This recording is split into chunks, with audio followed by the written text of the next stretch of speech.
राधे राधे। भारत माता की, भारत माता की। मैं ब्रज क्षेत्र के सभी देवी देवताओं को श्रद्धा पूर्वक प्रणाम करता हूं।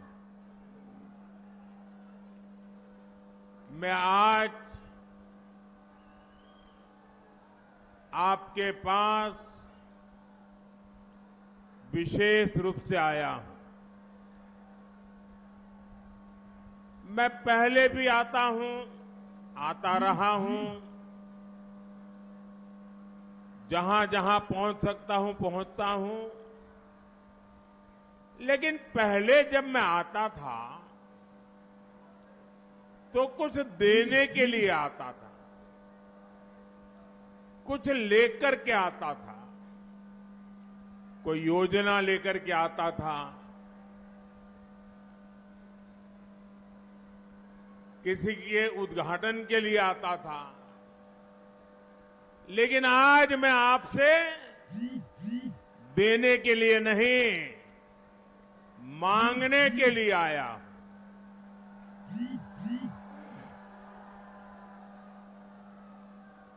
मैं आपसे विकसित भारत के लिए आशीर्वाद मांगने के लिए आया हूं।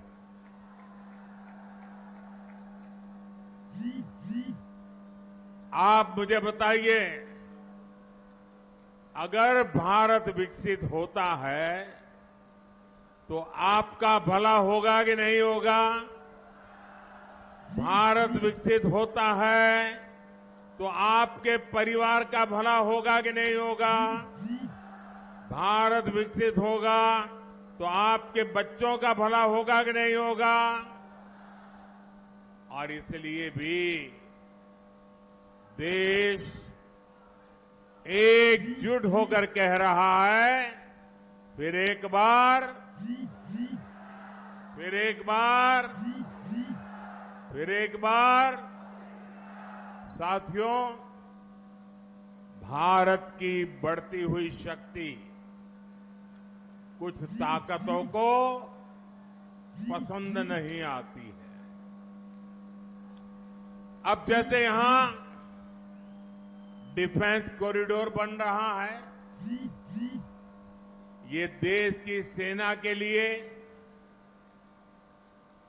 आत्मनिर्भर बनने के लिए दुनिया में निर्यात के लिए घातक अस्त्र और शस्त्र बनेंगे। लेकिन दुनिया भर में जो हथियारों के दलाल हैं, जो पुरानी सरकारों में घूस देकर के अपना काम करा लेने के एक्सपर्ट हो गए थे और पुरानी सरकारों में बैठे हुए लोगों को भी ये मलाई खाने को मिलती थी, उनको भी मजा आता था।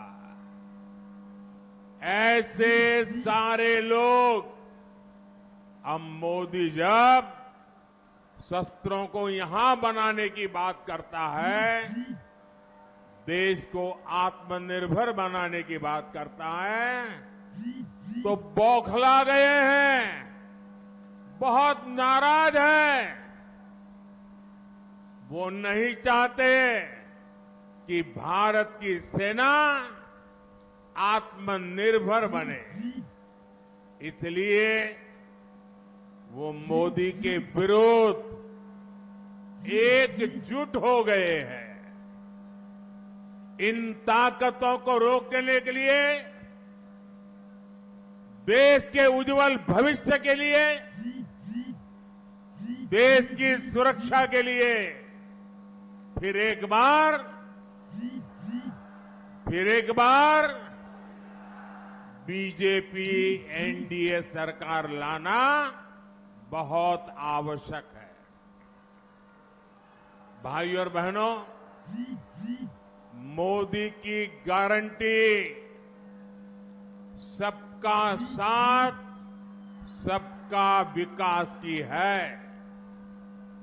लेकिन सपा कांग्रेस के इंडी गठबंधन के लिए देश से भी पहले उनका वोट बैंक और उनके लिए उनका वोट बैंक खास है।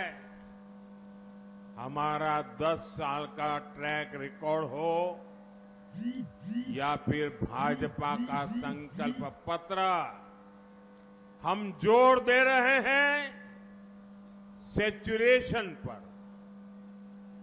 कल्याणकारी योजनाओं का लाभ सबको मिले, पूरा लाभ मिले, बिना बिचौलियों को मिले, बिना रिश्वत को मिले, और जो हकदार है उस हकदार को अवश्य मिले। ये भाजपा का सैचुरेशन मॉडल है।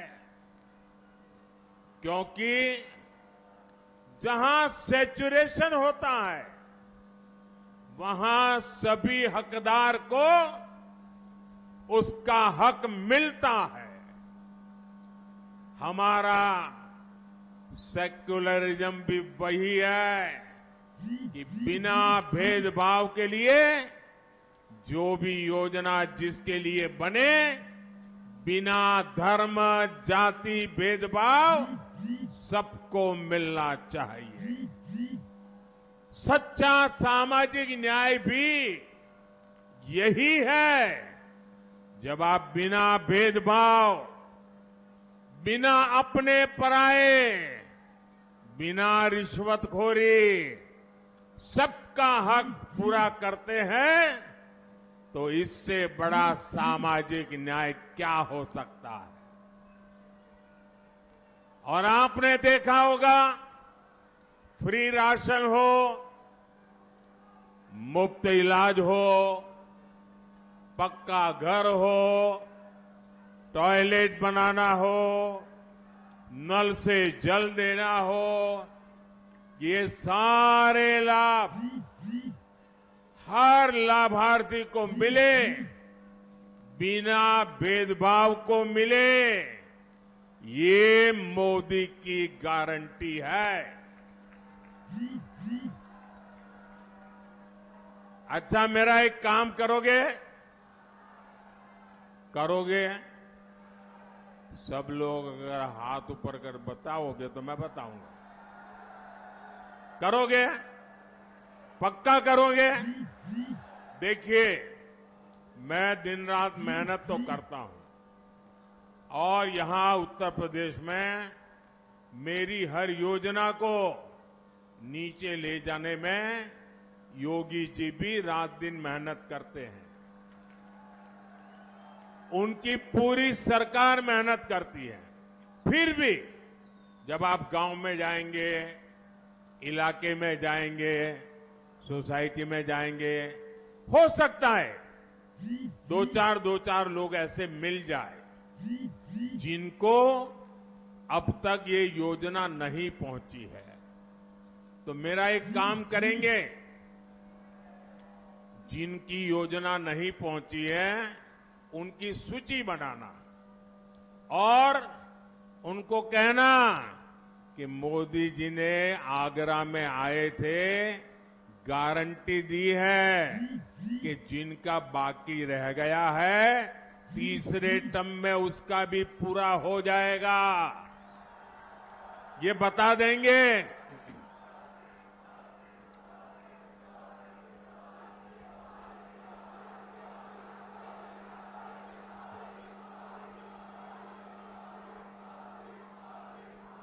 और आप देखिए, मेरे लिए तो आप सभी मोदी ही है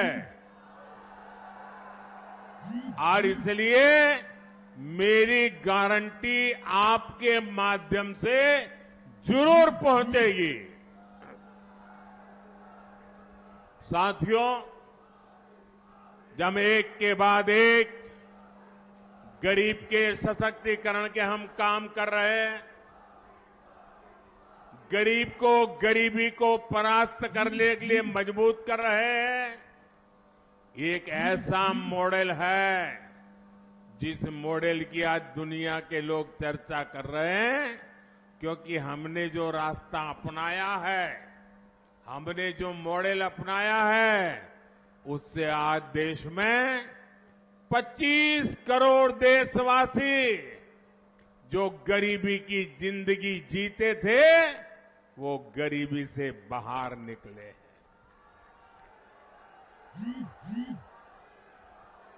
साथियों, मोदी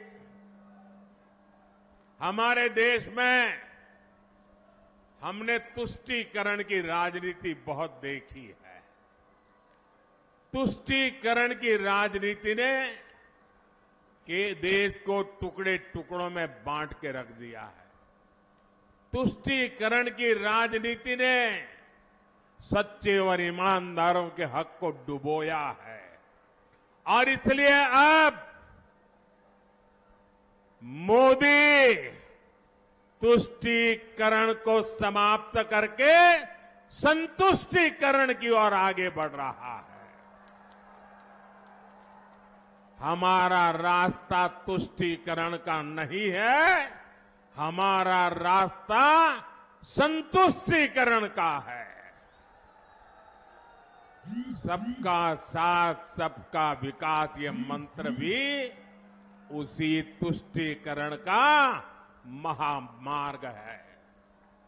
लेकिन सपा कांग्रेस का इंडी गठबंधन घोर तुष्टीकरण में जुटा है।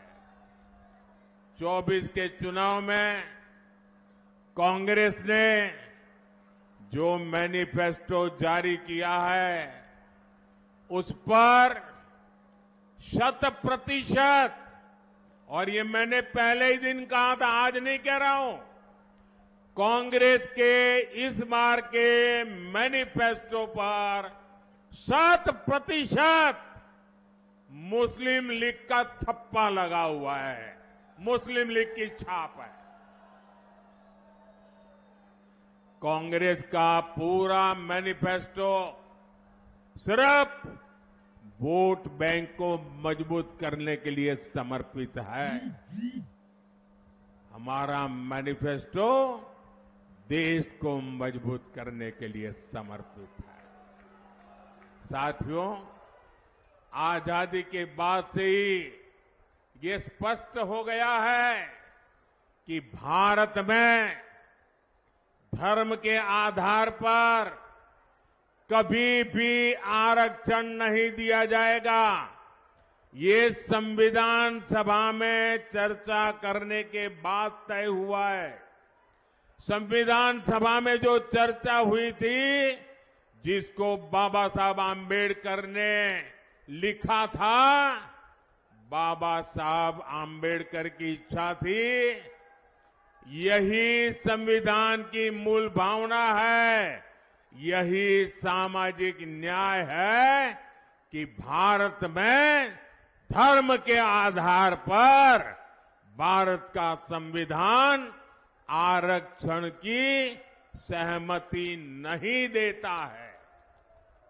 लेकिन कांग्रेस एक ऐसी पार्टी है जो आए दिन बाबा साहब का अपमान करती है, संविधान का अपमान करती है और सामाजिक न्याय की तो धज्जियां उड़ा देती है, लीरे लीरे उड़ा देती है। इसी कांग्रेस ने कभी कर्नाटका में, कभी आंध्र प्रदेश में, कभी अपने घोषणा पत्र में बार बार धर्म के आधार पर आरक्षण की वकालत की। देश का संविधान, देश की अदालतें कांग्रेस को ऐसा करने से बार बार मना कर चुकी है। उनकी हर बात को देश के न्यायपालिका ने ठुकरा दिया है और इसलिए अब कांग्रेस ने पिछले दरवाजे से खेल खेलना शुरू किया है। एससी, एसटी, ओबीसी के आंख में धूल झोंक करके पाप करने के रास्ते बनाने का काम किया है। अब कांग्रेस ने ठान लिया है कि वो धर्म के आधार पर रिजर्वेशन लाकर रहेगी और इसके लिए कांग्रेस ने तरीका निकाला है। जो ओबीसी का कोटा है, 27% का जो ओबीसी का कोटा है, क्योंकि मैं भी उस समाज से आता हूं इसलिए मुझे उसकी पूरी बराबर जानकारी है। ये जो 27% आरक्षण का कोटा है, अब उन्होंने तय किया है कि उसमें से कुछ चोरी कर लिया जाए। 27% में से चोरी कर लिया जाए, छीन लिया जाए, चुपचाप छीन लिया जाए और धर्म के आधार पर आरक्षण दे दिया जाए। क्या आपको ये मंजूर है? ये आप सहन कर सकते हैं? ये आप स्वीकार कर सकते हैं?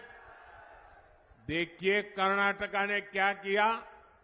कर्नाटका ने, वहां की कांग्रेस की सरकार ने रातों रात कर्नाटका में जितनी भी मुस्लिम जातियां हैं, छोटी मोटी, धनी, पढ़ी लिखी, सभी जातियों को रातों रात एक कागज पे थप्पा मारकर उनको ओबीसी बना दिया, रातों रात।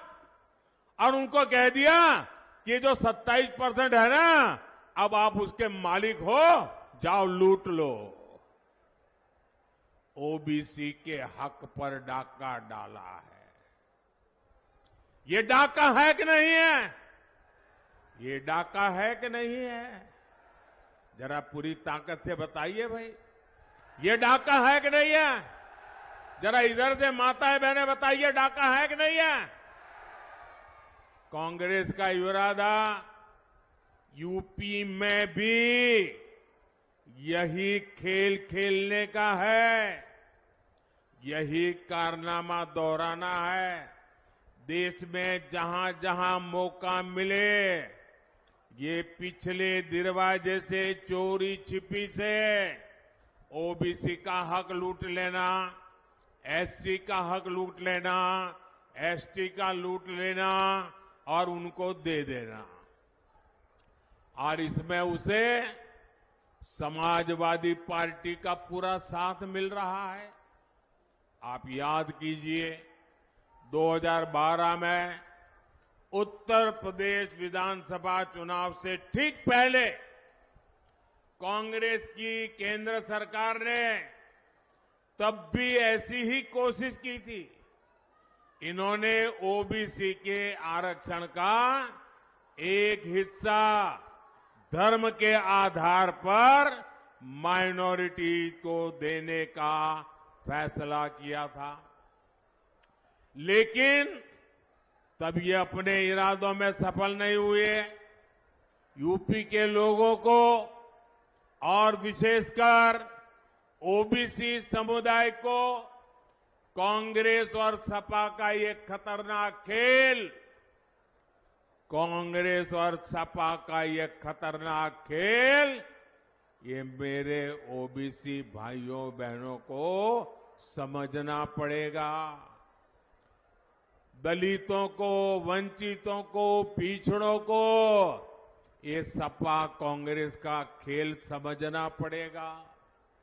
यहां यूपी में हमारे कुर्मी, मौर्य, कुशवाहा, यादव, जाट, गुजर, राजभर, तेली, पाल, ऐसी अनेक ओबीसी जातियां हैं।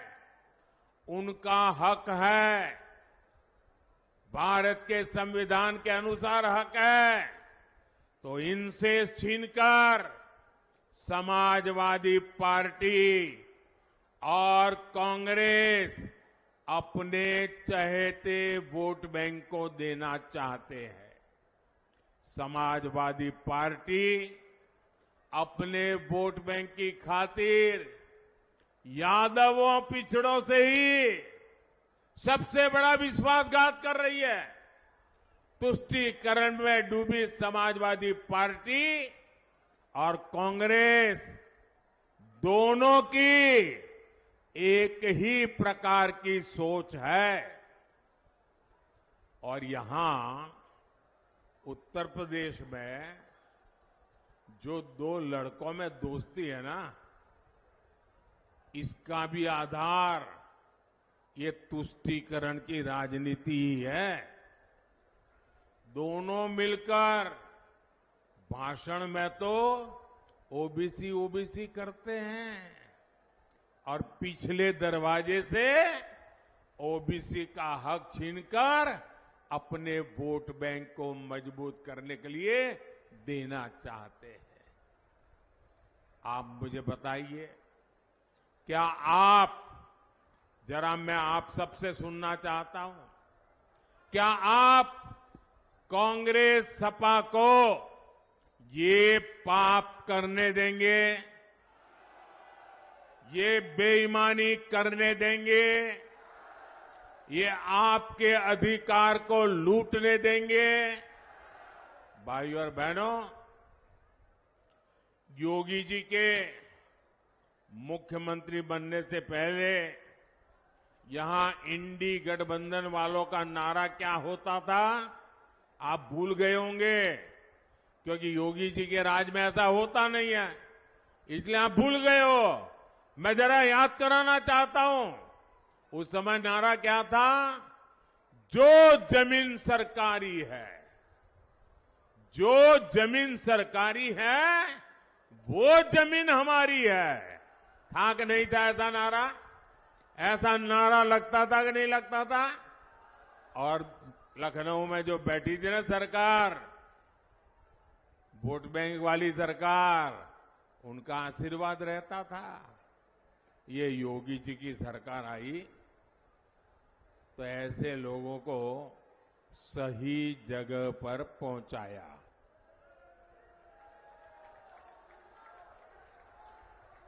लेकिन साथियों, अब कांग्रेस और इंडी गठबंधन वालों का नया प्लान सामने आया है।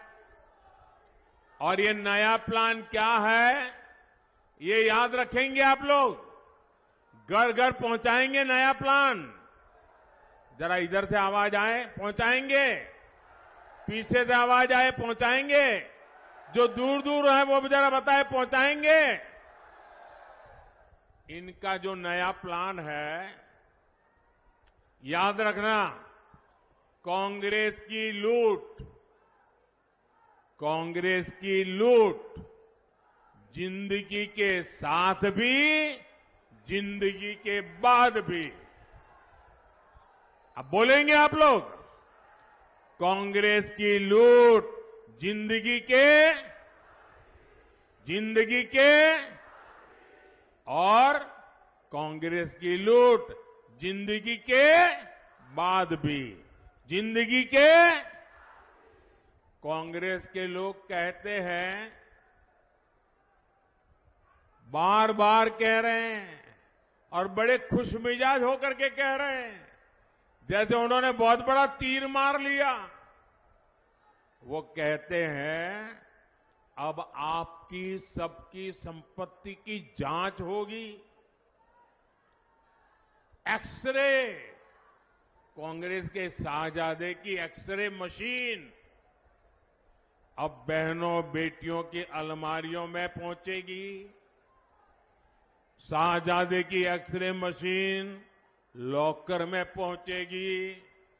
अरे किसी गरीब मां ने कुछ अपनी बेटी के लिए बचा करके रख करके जवार बाजरे के डिब्बे में रखा है ना, तो उनकी एक्सरे वहां भी पहुंचेगी। इन्होंने मंगलसूत्र दबा के रखा है तो वहां भी इनकी एक्सरे पहुंचेगी। और थोड़ा बहुत जहर गहना जो रखा होगा, ये सपा कांग्रेस की सरकार आई तो उस पर डाका डालेगी, कब्जा करेगी।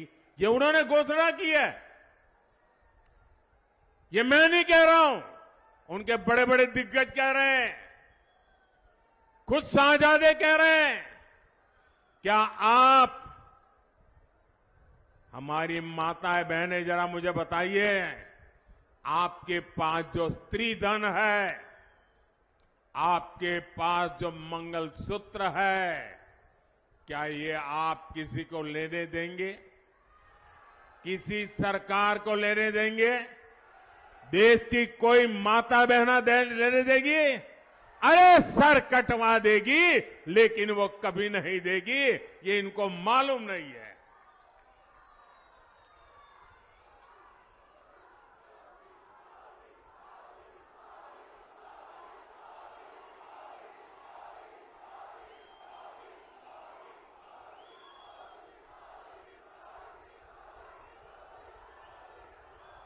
साथियों, आपसे आपकी संपत्ति छीनने की कांग्रेस और इंडी गठबंधन की योजना सिर्फ इतने पर नहीं रुकती है। अब कांग्रेस सपा वाले इंडी गठबंधन का कहना है कि वो आपकी विरासत पर भी लूट करेंगे। आपकी विरासत का मतलब है, दादा दादी ने जो मेहनत करके बचा के बेटे को दिया है, आपके पिता ने मेहनत करके कुछ बचा करके आपके लिए रखा है।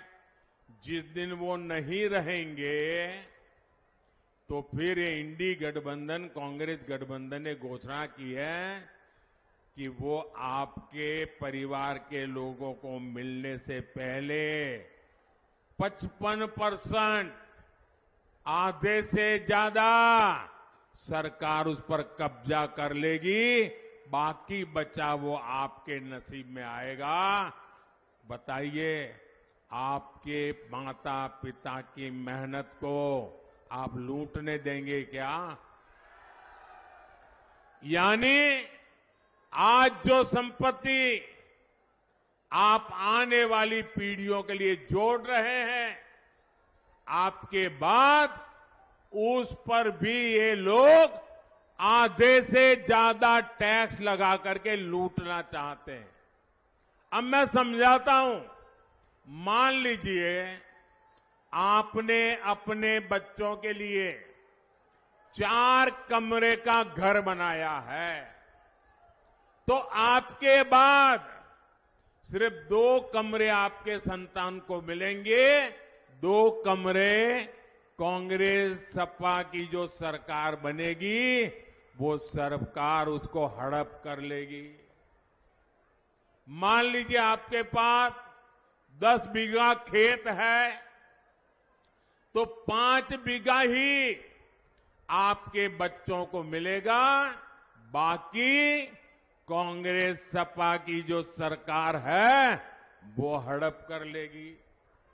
आप अपनी संपत्ति क्या कांग्रेस सपा के भ्रष्ट पंजे के हाथ में जाने देंगे? जरा पूरी ताकत से बनाइए, मुद्दा बड़ा गंभीर बनता जा रहा है। जाने देंगे?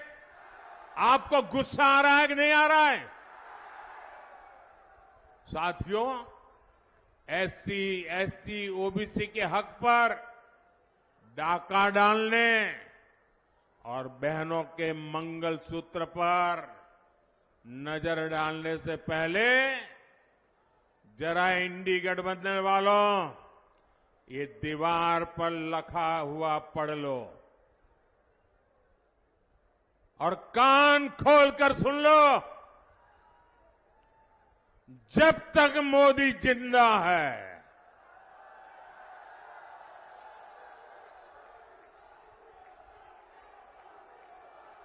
ऐसा कोई भी पाप करने से पहले आपको मोदी से निपटना पड़ेगा।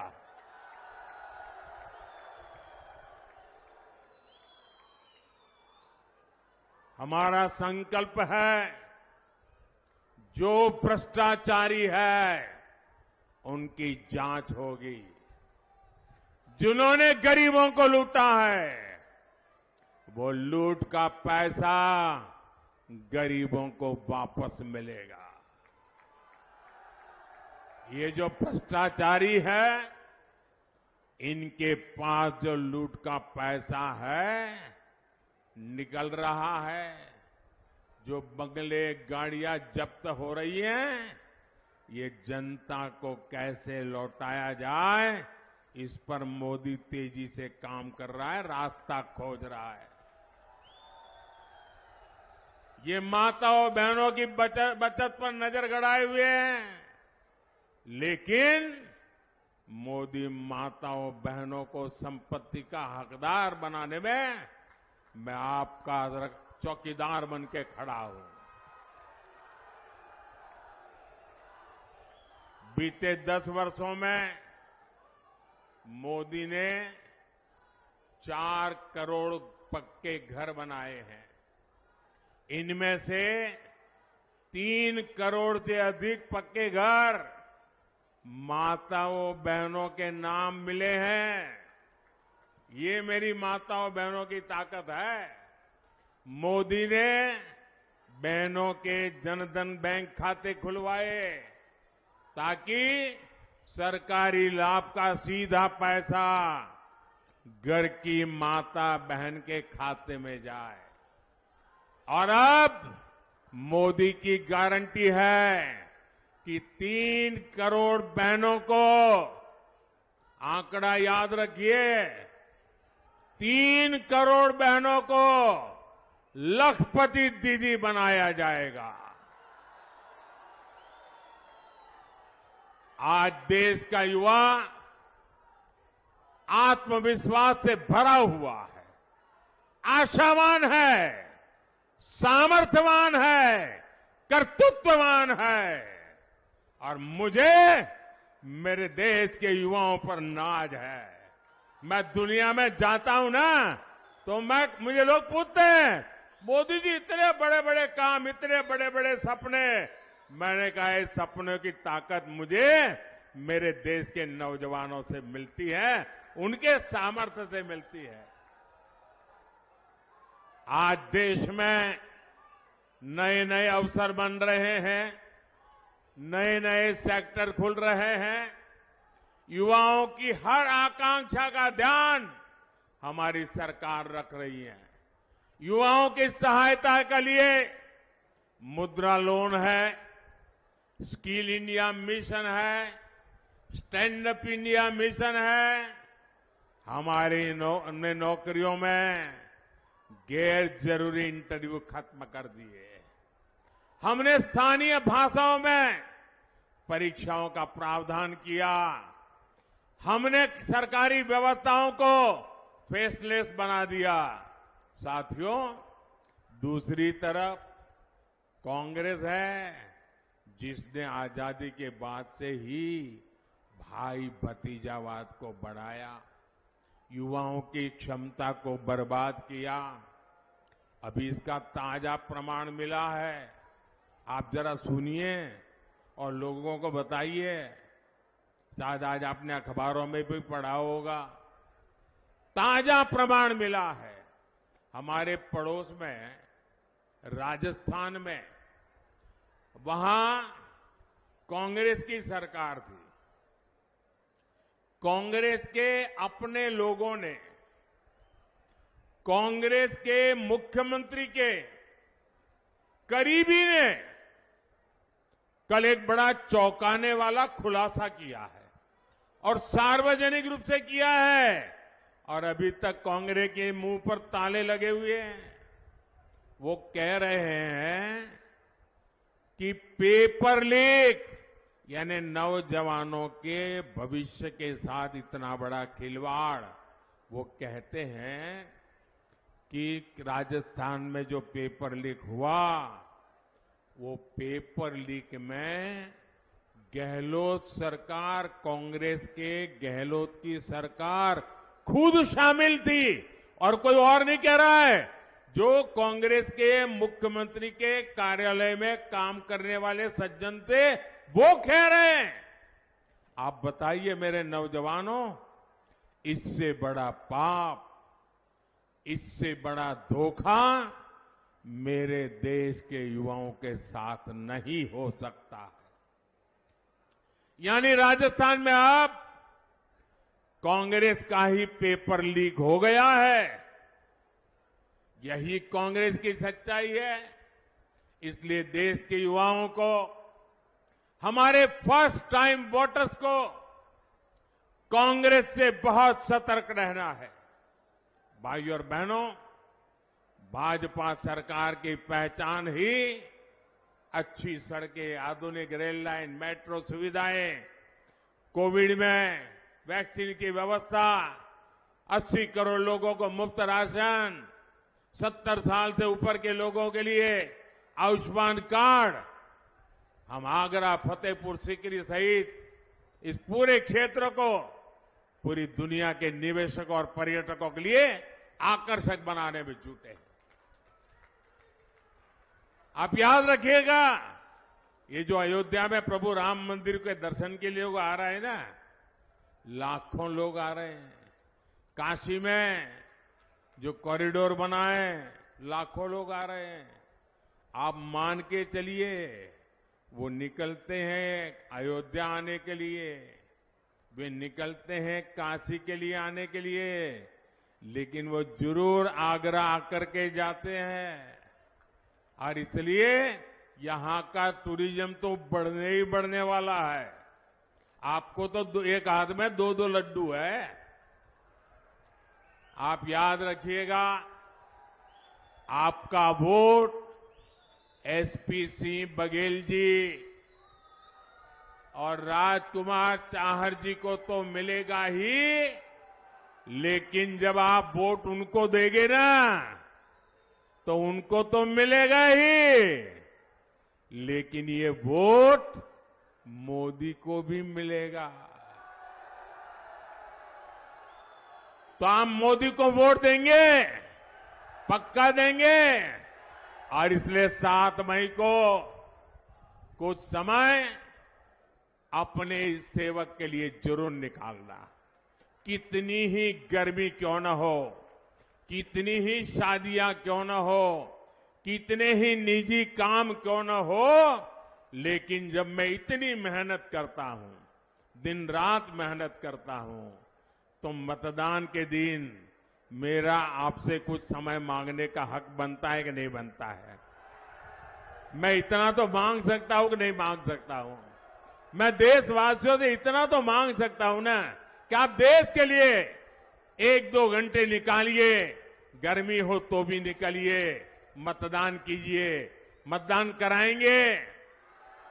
अच्छा, मेरा एक और काम करेंगे, घर घर जाएंगे, घर घर जाकर के कहना, मोदी जी आए थे, आप सबको राधे राधे कहा है। पहुंचा देंगे राम राम, मेरा राम राम पहुंचा देंगे। बोलिए भारत माता की, भारत माता की, भारत माता की। बहुत बहुत धन्यवाद।